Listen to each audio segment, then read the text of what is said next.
las noches de Detroit, la ciudad se calla y el silencio pesa como una losa. No son los ladrones ni los traficantes los que acechan. Es algo más, algo que no debería existir.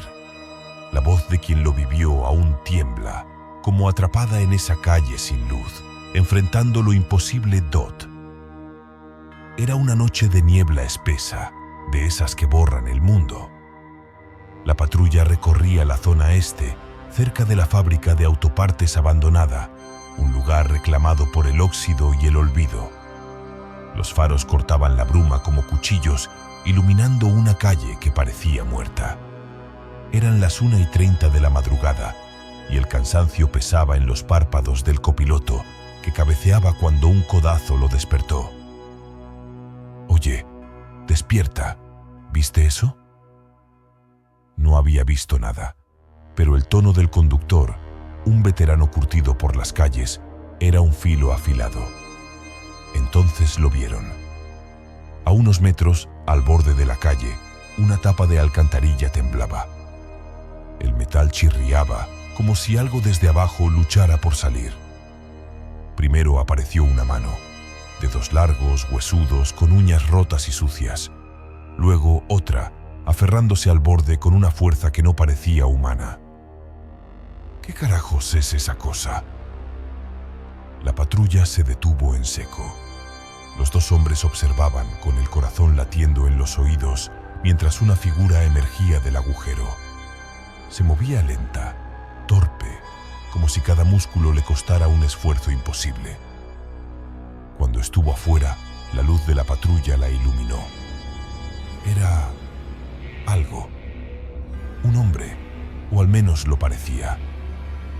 Encorvado, con los brazos colgando como pesos muertos, arrastraba los pies por el asfalto. Su piel era gris, tensa como cuero viejo, y en su rostro el cachete derecho colgaba en jirones, dejando ver el hueso desnudo. Pero lo peor era su pecho. Estaba abierto, no desgarrado, no sangrando. Abierto, como una cavidad vacía, un hueco negro donde deberían estar los pulmones, el corazón, la vida misma. Pero no había nada, solo un vacío imposible. Y aún así, esa cosa caminaba. ¡Alto! ¡Deténgase! El hombre no respondió, ni siquiera pareció escuchar. Siguió avanzando, tambaleándose hacia el centro de la calle. Los dos bajaron de la patrulla, las manos cerca de las armas, el aire cargado de un olor a podredumbre y metal. A 5 metros lo vieron mejor. Sus ojos eran dos pozos negros, vidriosos, sin vida, pero fijos en ellos por un instante. Luego, con una lentitud que helaba la sangre, la cosa giró y regresó al agujero de donde había salido. Desapareció en la alcantarilla, dejando solo el eco de un roce húmedo contra las paredes del túnel. No puede ser. Uno quiso asomarse, pero el otro lo detuvo, con una mano firme y la mirada perdida. No, hermano. No sabemos qué demonios está ahí abajo. Esa cosa no era humana. Regresaron a la patrulla, subieron los vidrios, encendieron todas las luces. Se quedaron allí, en silencio, durante minutos que parecieron horas. Al terminar el turno, entregaron un reporte que describía lo imposible. Posible sujeto no identificado, características similares a un cadáver reanimado, sin órganos vitales. Pero el comandante, con una risa seca, lo arrojó sobre la mesa. ¿Zombies? ¿Están locos? Esto no entra al sistema. Pongan que era un drogadicto y déjenlo así. El caso se cerró. Nadie revisó la alcantarilla. Nadie quiso saber. Uno pidió un cambio de turno semanas después, incapaz de volver a patrullar de noche. Pero cada vez que pasa por esa calle, un escalofrío recorre la espalda. No fue una alucinación. Algo vive en las entrañas de Detroit. Algo que no debería estar aquí. Y en las noches más oscuras, cuando la niebla cubre las calles, el chirrido de una tapa de alcantarilla aún resuena, moviéndose lentamente. El sonido de metal rozando contra concreto se desvanece. Silencio. En los caminos de San Nicolás de Thule, la noche no es solo oscuridad. Es un lienzo donde las sombras dibujan cosas que no explicas. Con 15 años de experiencia como oficial, la sangre, las lágrimas y el miedo son rutina. Pero nada como aquella madrugada. Algo que aún hace mirar el asiento trasero de la patrulla con un nudo en el estómago. Eran las 2 de la madrugada, una noche donde el silencio era tan espeso que se sentía en los huesos. La patrulla recorría una brecha vieja, un camino de terracería que serpentea entre cerros pelones y sembradíos abandonados. Los faros eran lo único que rompía la negrura. Entonces apareció un muchacho, apenas un adolescente, caminando al borde del camino. Llevaba una sudadera gris con la capucha puesta, una mochila al hombro y unos tenis cubiertos de lodo seco. Caminaba tranquilo, como si la madrugada fuera su hogar. «Hey, muchacho, ¿qué haces aquí tan tarde? Es peligroso». El joven se detuvo y miró. Su rostro era serio, pero no asustado.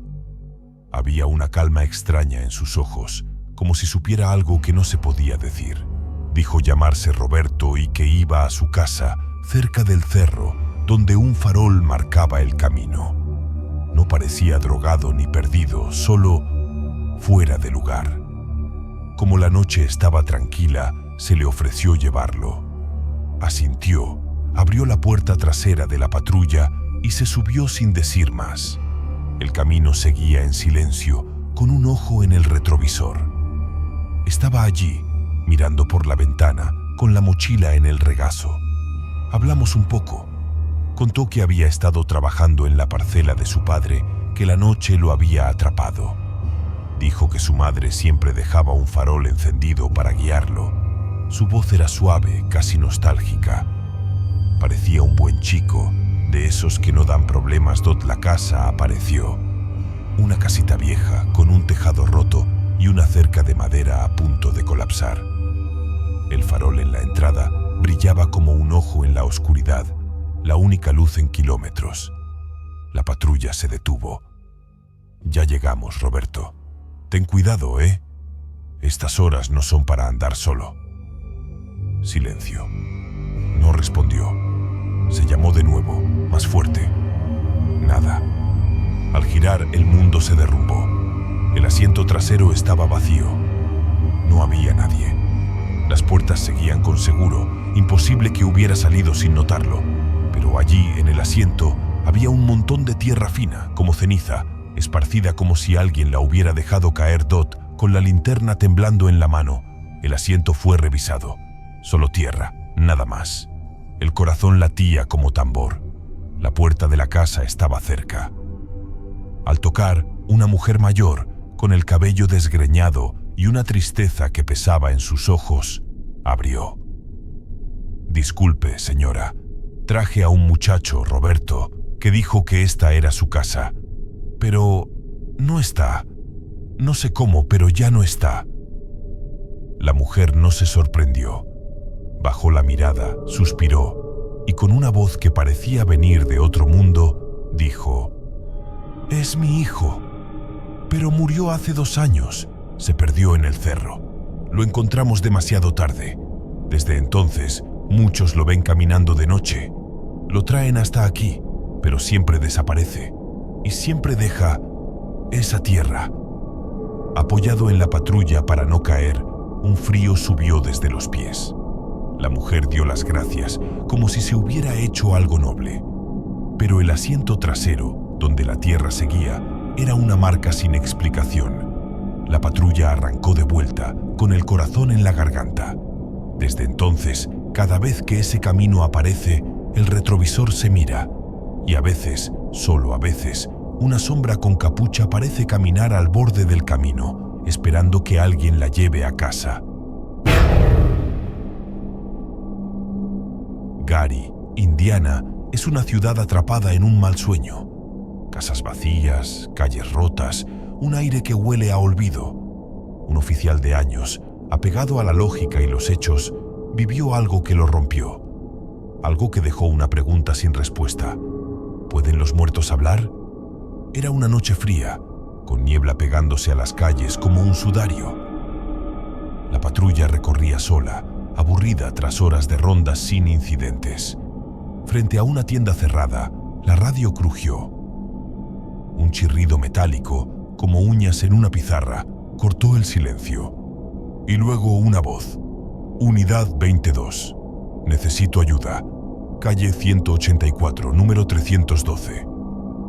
La voz era clara, pero rota, como si viniera de una garganta destrozada. La frecuencia era privada, solo para la central. Nadie más podía usarla. Aquí, Unidad 22. ¿Quién habla? ¿Cuál es la emergencia? Silencio. Solo un zumbido que erizó los vellos de la nuca. Algo gritó que había que ir a esa dirección. La calle 184, número 312, estaba en una zona industrial abandonada. Casas derrumbadas, postes sin luz, un silencio que devoraba el mundo. Al llegar, una casa vieja apareció, con ventanas rotas como ojos ciegos. Pero en una de ellas, un destello suave parpadeaba, como una linterna moviéndose en la oscuridad. La patrulla se estacionó con las luces apagadas, la linterna en mano y el corazón latiendo como un tambor. Policía de Gary. ¿Quién está ahí? Nada, ni un sonido. El aire olía a humedad rancia, a moho y podredumbre. Con el arma desenfundada, la linterna iluminó un caos de muebles cubiertos con sábanas sucias, botellas rotas y papeles esparcidos. La luz vista desde fuera ya no estaba. Todo era oscuridad. La sala, la cocina, cada paso hacía crujir el suelo como si la casa gimiera. Era una broma, un error quizás. Hasta que se escuchó un golpe seco desde el piso de arriba, como si algo pesado hubiera caído. Las escaleras subieron, cada escalón gimiendo bajo el peso. La linterna iluminaba paredes manchadas de moho. El sonido venía de una habitación al fondo, con la puerta entreabierta. La bota empujó la puerta y allí estaba un cuerpo desplomado contra la pared. Un hombre de unos 30 años, con la piel amoratada, hinchada, negra por la putrefacción. La boca abierta en un grito mudo, las manos encogidas como garras. El olor era insoportable, una nube de muerte que forzó un paso atrás. Aquí, Unidad 22, cuerpo en descomposición en la casa 312 de la calle 184. Solicito forenses y refuerzos. Mientras se esperaba, una mochila junto al cuerpo llamó la atención. Dentro, una billetera, ropa y un celular. Los forenses llegaron, revisaron el cuerpo. Estaba muerto desde hacía 3 semanas. Imposible que hubiera usado un teléfono. Pero el celular, conectado a una batería portátil, mostró algo que heló la sangre. Una única llamada saliente a las 3:27 de la madrugada, justo cuando la voz llegó. El número no era normal. Una secuencia extraña. 25400. La unidad. Nadie supo qué decir. El caso se archivó como una coincidencia, una llamada anónima que alguien más debió hacer. Pero no es verdad. Esa voz, esa cosa que habló por la radio, no era de este mundo. El muerto llamó desde algún lugar más allá para que encontraran sus restos. Ahora, cada vez que la radio cruje con estática, el aliento se contiene, esperando escuchar esa voz otra vez. Porque en Gary, Indiana, los muertos no siempre descansan en paz.